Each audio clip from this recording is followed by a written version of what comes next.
News 18 exclusive. CJ റോയുടെ ആത്മഹത്യയിൽ നിർണായക നീക്കവുമായി SIT അന്വേഷണം. റോയുടെ internet കോളുകൾ കേന്ദ്രീകരിച്ച് ദുബായിലെ ഇടപാടുകളിലും പരിശോധന. കുടുംബത്തോട് ബിസിനസ് രേഖകൾ ആവശ്യപ്പെട്ടു.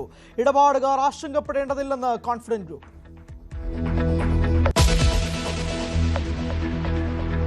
സ്വർണ്ണക്കൊള്ളയിൽ നിയമസഭ ഇന്നും പ്രക്ഷുബ്ധം. മുഖ്യമന്ത്രിയുടെ കോപ്രായ പരാമർശത്തിനെതിരെ VD സതീശൻ. സാർ, ഇവിടെ കോപ്രായം നടത്തിയത് ആരാണെന്ന് എല്ലാവർക്കും അറിയാം. കോപ്രായം നടത്തിയ ആളുകളൊക്കെ അപ്പുറത്തിരിക്കുന്നുണ്ട്. ഞങ്ങൾ ആരും ഒരു കോപ്രായവും നടത്തിയിട്ടില്ല.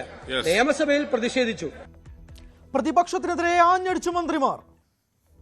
ഇന്നലെ ഞങ്ങൾ പ്രിയങ്ക ഗാന്ധിയെക്കുറിച്ചോ സോണിയാഗാന്ധിയെക്കുറിച്ചോ പറഞ്ഞതിൽ ഏത് വാക്കാണ് അധിക്ഷേപകരം എന്ന് ബഹുമാനായ പ്രതിപക്ഷ നേതാവ് ഇവിടെ പറയണം, ഇവിടെ ഈ സഭയിൽ പറയണം. അപ്പൊ ഈ സ്വർണം കട്ടവൻ, കട്ട സ്വർണം വാങ്ങിയവൻ, അത് ഉരുക്കിയെടുത്തവൻ, അവര് എങ്ങനെ സോണിയാഗാന്ധിയുടെ അടുത്തേക്ക് എത്തിച്ചു എന്ന് അങ്ങ് പറഞ്ഞാൽ സോണിയാഗാന്ധിക്ക് പട്ടണമാറ്റിന്റെ തുടക്കം. വാച്ച് ആൻഡ് വാർഡിനെ ബാനർ കെട്ടിയ കമ്പ് കൊണ്ട് തല്ലിയത് ആരെന്നറിയാമെന്ന് സ്പീക്കർ. ഇന്നലെ ആ ബാനർ കെട്ടിയ ആ കമ്പ് കൊണ്ട് തല്ലിയിട്ടുണ്ട്. ഞാൻ ആളെ പേര് പറയുന്നില്ല. ആള് പേര് പറഞ്ഞാൽ അത് ആ ബഹുമാനപ്പെട്ട അംഗത്തിന് ക്ഷീണമാവും. അതുകൊണ്ട് ഞാൻ പേര് പറയുന്നില്ല. എന്നെ കൊണ്ട് ഇനി പറഞ്ഞേ അടിയിക്കുന്നുള്ള വാശിയിട്ട് ഞാൻ പറയാൻ നിർബന്ധിതമാണ്. ശബരിമല സ്വർണ്ണക്കൊള്ളയിൽ കുറ്റപത്രം വൈകുന്നതിൽ ആശങ്കയില്ലെന്ന് ഹൈക്കോടതി. പ്രതികളുടെ സ്വാഭാവിക ജാമ്യം അന്വേഷണത്തെ ബാധിക്കില്ല. അസാധാരണ കേസിൽ ഓരോ കണ്ണിയും കൂട്ടിച്ചേർക്കേണ്ടതുണ്ടെന്നും ദേവസ്വം ബെഞ്ച്. പോറ്റിയുടെ ജാമ്യാപേക്ഷ കൊല്ലം വിജിലൻസ് കോടതി വിധി പറയാൻ മാറ്റി.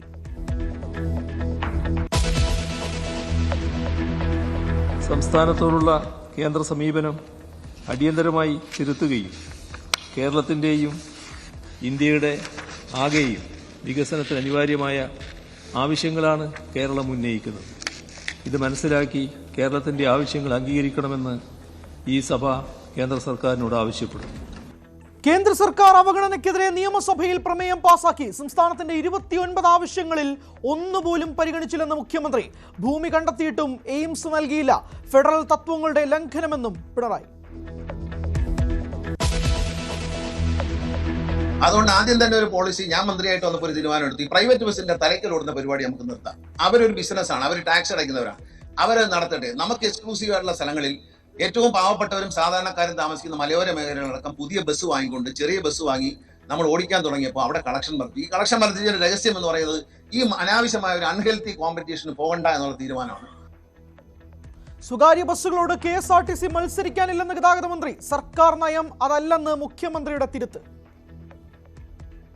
അൺഹെൽത്തി കോമ്പറ്റീഷൻ പാടില്ല എന്ന് പറയുന്നത് ശരിയാണ്. അത് ഒഴിവാക്കുന്നത് നല്ലത് തന്നെയാണ്.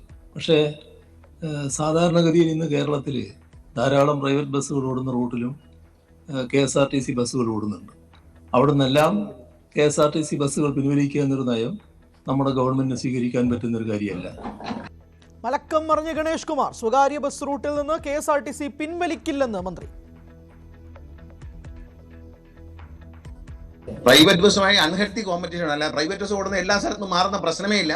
ഈ പ്രൈവറ്റ് ബസ് ഓടുന്ന സ്ഥലത്തെല്ലാം നമ്മൾ വണ്ടി ഓടുന്നുണ്ട്. പക്ഷെ ഞാൻ പറഞ്ഞത് തീരെ വണ്ടിയില്ലാത്ത സ്ഥലങ്ങളിലേക്ക് നമ്മൾ വണ്ടികൾ ഓടിച്ചപ്പോൾ കളക്ഷൻ കിട്ടി. ഇവരുമായി മത്സരിച്ച് ലോക്കൽ ബസ്സുകളൊക്കെ ഇങ്ങനെ മത്സരിക്കാൻ, ആ മത്സരത്തിൽ നമുക്ക് പിടിച്ചിരിക്കാൻ പറ്റാതെ വന്നുകൊണ്ടാണ്. കാരണം അതിനകത്ത് എല്ലാ സ്ഥലത്തും മാറിക്കൊടുക്കുമെന്നല്ല പറഞ്ഞതിന്റെ അർത്ഥം. ഇന്ത്യ-US വ്യാപാര കരാർ വിശദീകരിച്ച് കേന്ദ്ര സർക്കാർ. കരാർ കർഷക താൽപര്യങ്ങൾ സംരക്ഷിക്കുന്നതെന്ന് പീയൂഷ് ഗോയൽ. ചില മേഖലകളിൽ മികച്ച നേട്ടമുണ്ടെന്നും വാണിജ്യമന്ത്രി. പ്രതിപക്ഷ ബഹളത്തിൽ ലോക്സഭ നിർത്തിവെച്ചു. SIR ഹർജിയിൽ സുപ്രീം കോടതിയിൽ മമതാ ബാനർജിയുടെ വാദം പൂർത്തിയായി. പ്രശ്നങ്ങൾ കോടതിയെ നേരിട്ടറിയിച്ച് ബംഗാൾ മുഖ്യമന്ത്രി. ഹർജി പരിഗണിച്ചത് ചീഫ് ജസ്റ്റിസിന്റെ ബെഞ്ച്.